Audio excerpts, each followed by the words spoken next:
Okay, in this lecture we'll learn about polymorphism and abstraction. What is a polymorphism?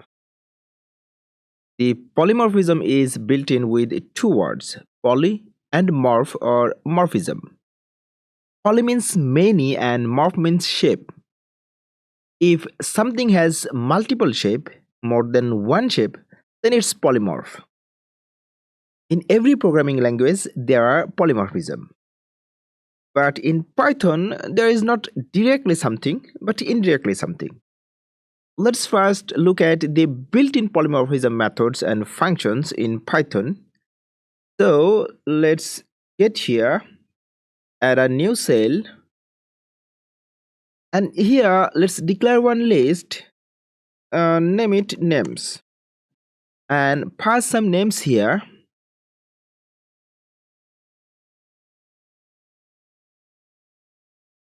And if we want to check the length of this names list, then we can simply call the len function, the built-in Python function. And here goes the list names.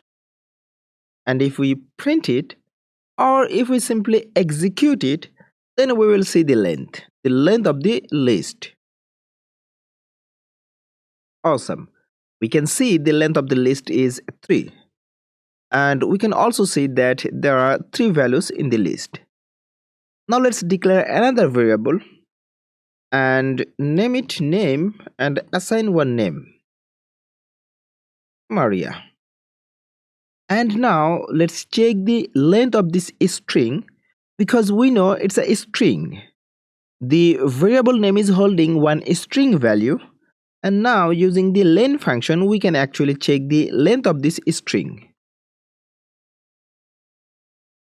And we can see the length is 5. So the same function, it's also counting the length of the string and also counting the length of the list.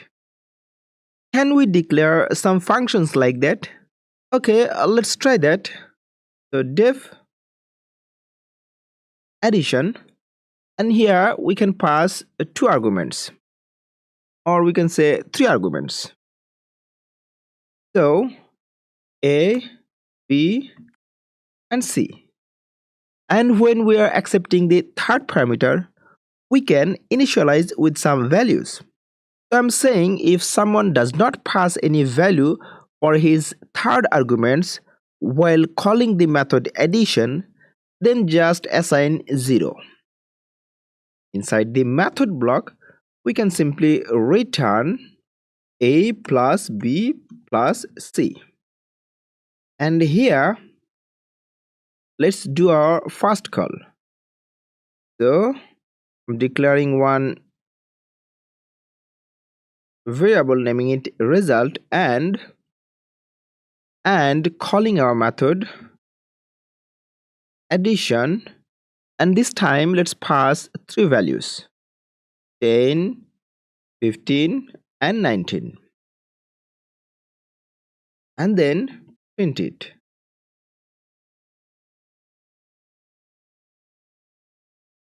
And we can see it has printed perfectly. Now let's call the method again and assign in some variable again. Let's say result again and addition. This time let's pass 2 values. One for argument A, let's pass 10, and one for argument B, let's pass 30, and execute it. And print the result variable.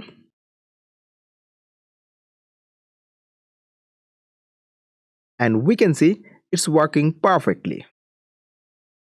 So we have declared one method which has multiple shapes. We can use the method and pass 2 argument values. Also, we can pass 3 argument values. Now let's go back to our object-oriented codes. Inside the classes, what we have declared here. Here, we can declare one polymorphic method. But by default, Python does not support polymorphic method. So we have to use some mechanism to create one polymorphic method. Polymorphic method means there will be one method with one name but with multiple behavior, means it will give multiple output. So simply we can say pass, because we don't want to implement it here, and then we can actually try to execute it. We can see it's executing. Add a new code cell here. And now let's comment the implementation inside our subclass or child class. Commented it and execute it. And we can see there is no error. It's working perfectly. So our subclass is not bound to implement this one. If he is not bound to implement it, then we will not get the flavor of polymorphism. Because we are not bound to implement it, so we can name the method in different ways in different classes. And we can do the implementation. To force the implementation inside every subclass, we can make the method abstract. We can say at abstract method. And it actually belongs to in some other library, so we have to import the library. We can just double click here and we can see it's imported. And now let's try to execute the code again. It has executed perfectly. It has not thrown any error. So at this stage, we have to make the class abstract. And to make the class abstract, we have to import ABC, abstract base class. So from ABC library, we will import ABC and abstract method. And we have to pass this ABC using the function parenthesis inside the class which we want to make abstract, ABC, and execute the code again. And finally, we are getting one error here. Can't instantiate abstract class student with abstract method getInfo. Because now our base class is abstract and the method inside the base class getInfo is abstract, and our subclass student is inheriting this class, so we are bound to implement this getInfo method. Now let's go inside our student class and here simply implement this method. If getInfo and try to execute the code. Awesome, it's working perfectly. So now if we want, then we can change the implementation logic here inside every dependent class. I mean inside every subclass. I'm simply deleting it and uncommenting this one. And doing the same thing in all other classes. And executing it. Executing this piece of code. Okay, we are getting one error and let's go there. Okay, if you get some kind of error, then that could be because of indentation. So simply we can add one more extra space after every class declaration and execute it again. And we can see the error is gone. And also our code is ready. So here simply we can call all the methods using all the objects. So first we have the student object, student dot getInfo, and execute it, and we can see the student info.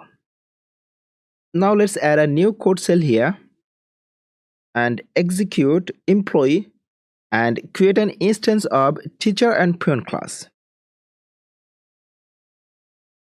And inside the class constructor of teacher, we have to pass the name, though it does not belong in the same class, I mean in the teacher class. It belongs inside the base class, the person class. Here. So, teacher name may be Lutfer and his age may be 30 or 35. His ID may be 101. Salary may be $5,000 and employee grade may be A. Same goes for peon. So here peon. Peon may be Daniel, my friend. I'm sorry, my friend Daniel. I'm using you as a peon. Still you are a teacher, but very soon I will make you peon. I'm really sorry for that. Okay, if you don't know about Daniel, Daniel is one YouTuber. Actually, he is not a YouTuber. He is a machine learning engineer. And he also do YouTubing and he teaches stuff related to machine learning and artificial intelligence. I'm also doing the same thing. I'm coming with lots of machine learning, data science and artificial intelligence and deep learning stuffs very soon. So my friend Daniel is pure now. I'm again sorry for this. And maybe his age is 25.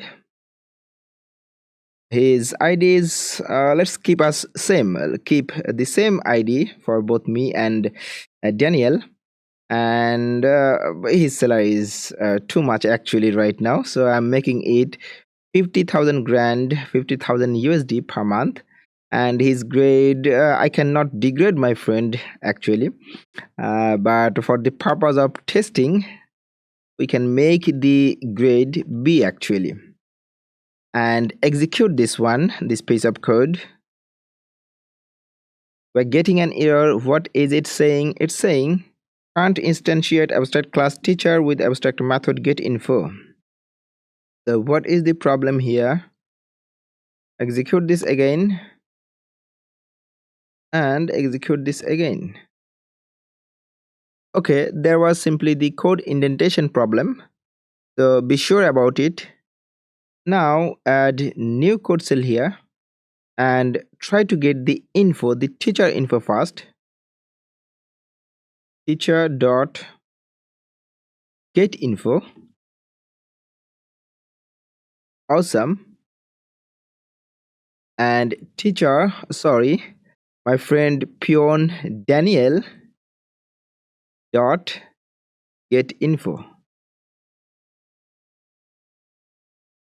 Awesome. So in this lecture we have learned about polymorphism in class level. Also we have learned about abstraction silently. Now let us know one more important thing, when to use abstraction and when not to use. When we don't want anyone to instantiate our class and create an object, only then we will make our class abstract.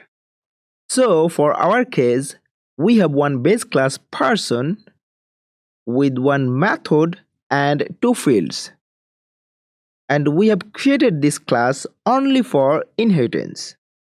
Because we have written this class only for inheritance and we don't want anyone to instantiate or create an object of this class, that's why we are making it abstract. So this class is available only for inheritance. If you want, then you can try creating an instance and creating one object of this person class. And let me know in comment below what you get in result.